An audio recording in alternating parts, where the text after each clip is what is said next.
Lorsque vous utilisez le toit ouvrant en commande électrique, il n'est pas nécessaire de maintenir la commande.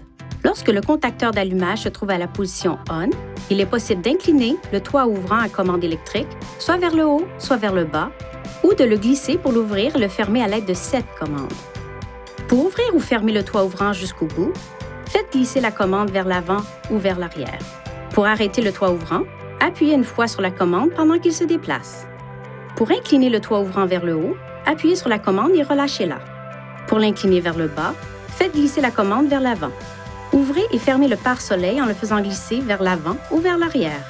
Lorsque le contacteur d'allumage est placé à la position OFF, le toit ouvrant continue à être alimenté pendant quelques instants.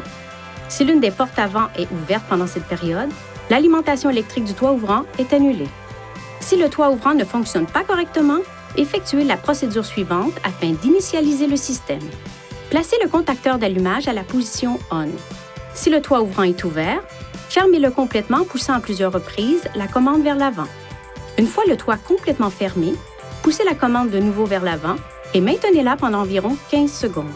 Relâchez la commande du toit ouvrant après que le toit ouvrant se déplace légèrement vers le haut et vers le bas, puis revenez à la position complètement inclinée vers le haut. Maintenant, poussez la commande de nouveau vers l'avant et maintenez-la.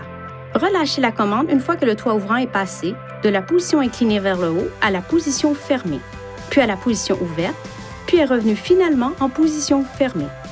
Vérifiez que la commande du toit ouvrant fonctionne normalement.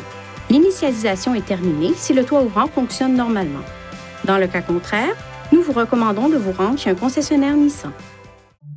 Veuillez consulter le manuel du conducteur pour obtenir des renseignements importants concernant la sécurité et les limites du système et pour en savoir davantage au sujet de son utilisation et de ses caractéristiques.